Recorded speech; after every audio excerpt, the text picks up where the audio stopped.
Bonjour, je m'appelle Julien Zilberman, je suis en thèse à Jussieu, au LERMA, et je travaille sur le développement d'algorithmes quantiques.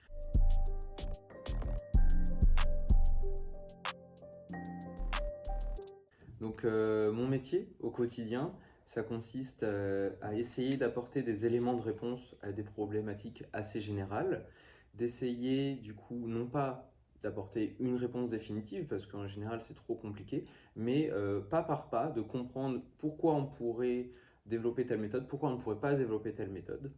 Donc je dirais qu'au quotidien, je fais beaucoup de mathématiques, d'informatique, mais aussi de physique, parce que ce sont les applications qu'on vise.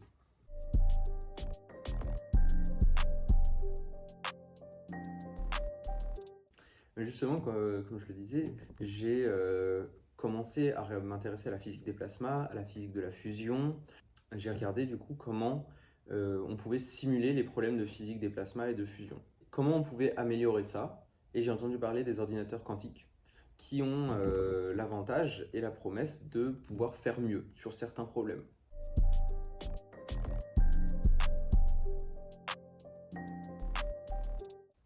Donc on part d'un problème que l'on veut résoudre, par exemple un problème de plasma qui est modélisé par des équations.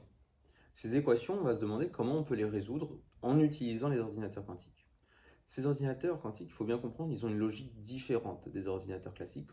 Ils sont basés sur les propriétés de l'infiniment petit. Et cette logique différente, elle permet parfois de résoudre des problèmes plus efficacement, même exponentiellement plus efficacement. Aujourd'hui, pour développer de nouvelles méthodes, il faut reprendre cette logique qui est différente depuis zéro et essayer de l'adapter à un problème donné. Les ordinateurs quantiques, ils sont très bons pour résoudre des problèmes de physique quantique, par exemple, pour résoudre des problèmes de chimie. Mais ils vont être beaucoup moins bons pour résoudre des problèmes de physique classique, comme de la physique des fluides. Une des idées, par exemple, c'est d'avoir un mapping des équations du problème vers des équations de la physique quantique. Si on a ce mapping et qu'on a mis en forme l'équation initiale sous forme d'équation de Schrödinger, on va pouvoir appliquer des méthodes développées pour les ordinateurs quantiques qui fonctionnent.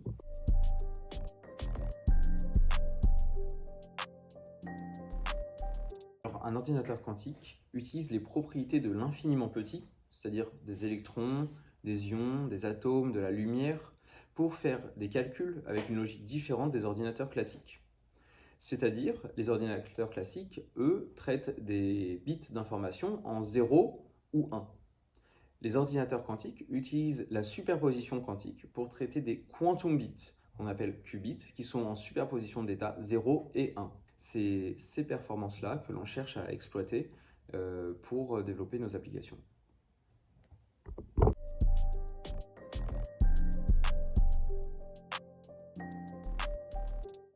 Donc aujourd'hui, les ordinateurs quantiques sont développés pour de nombreuses applications. Par exemple, la chimie et le développement de médicaments. On sait que les ordinateurs quantiques vont avoir des avantages exponentiels sur ces problèmes-là. Et un des buts de ma recherche, c'est de démontrer si les ordinateurs quantiques vont pouvoir ou non, oui ou non, avoir un avantage quantique sur des problèmes de physique des fluides, sur des problèmes de physique des plasmas. Comme c'est une problématique ouverte, c'est là où la recherche intervient. C'est-à-dire, c'est là où on a besoin de chercheurs pour apporter des éléments de réponse à ces questions pour savoir si demain, on va révolutionner, oui ou non, la simulation de problèmes physiques.